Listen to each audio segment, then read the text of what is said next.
talk to you about your hair first, and then we'll work on the beard. Short back and sides. How short do you like to go? A half fade, yeah? Cool. You go one half all the way to the top. You kind of want it to be yeah, but quite high. I still want to keep a corner, because if you go too high, it goes too round. Yep. And because your hair is very straight, these bits are going to stick up, which we don't want. We still want it on a nice square shape. We round it, it goes like that, which is like a nice gem haircut, which we do not want. You know, cool. And chop the top, do you just want to just add loads of texture to it? Yeah, a little bit shorter at the front because it just goes through. Yeah. We'll kind of do it so you get that nice short into long kind of haircut. You find some people leave this a bit longer, but then because you want it back, this will get too heavy. So I want to keep this a bit shorter, kind of angle it through there. Yeah, so I can just wrap it up. So I'm just gonna. So I'm just clippering over combing, putting in my weight line in to start with. I always like to dip it where the crown is.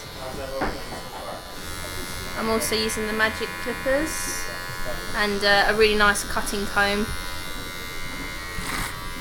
which I really like to use. It's nice and thick to use, not flimsy. So I'm going to use a number 2 to start with.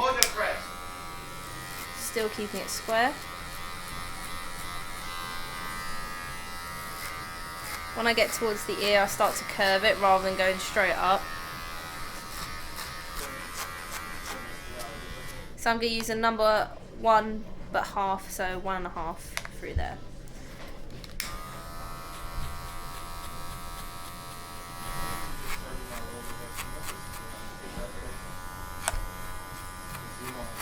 So after I've done my 1.5, I'm just going to drop it down to a 1 and just continue the shape.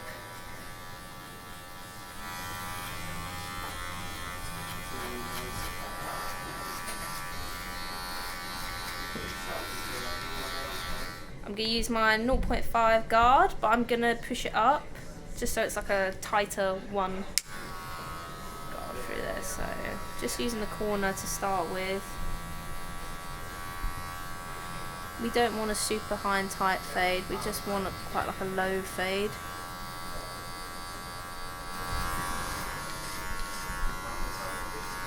After my tight 1, I'm just going to push it down to a 1/2 again. So again, just kind of working just really around the edges. I'm just using this kind of corner bit, so if I go straight in, it might take too much off.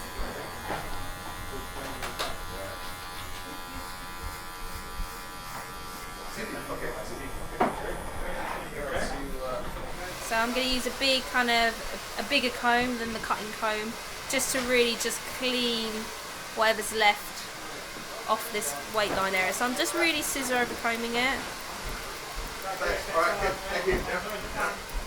Still keeping the shape square. The scissors I use are Nikko Japanese scissors. They're really strong, they're really good scissors to use. They get through really thick hair. And these are 7 inches long. I'm just going to clean around the edges with the wool detailers. These are my favourite to use because you get a really nice sharp line, and they're plug powered, so they're really powerful.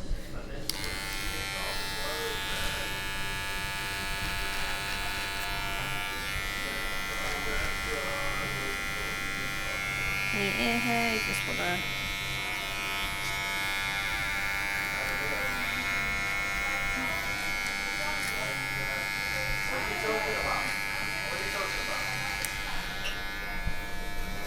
again, just keep it really natural around the neckline, no square, just very natural around there. What I'm going to do is I'm going to connect the sides, these kind of corner areas together now. So what I tend to do,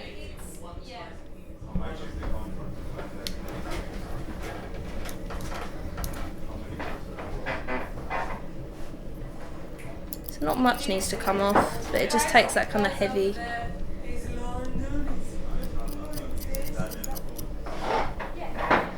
Then I just kind of do like pivot sections just round.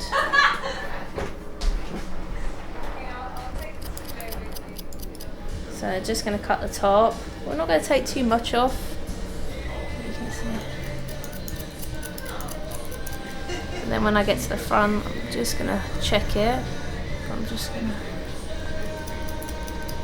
With Ryan's hair, because his hair is so straight, point cutting is the best because it will just... You won't get any scissor marks. If you just cut it blunt and then you dry it, you'll see all these kind of lines.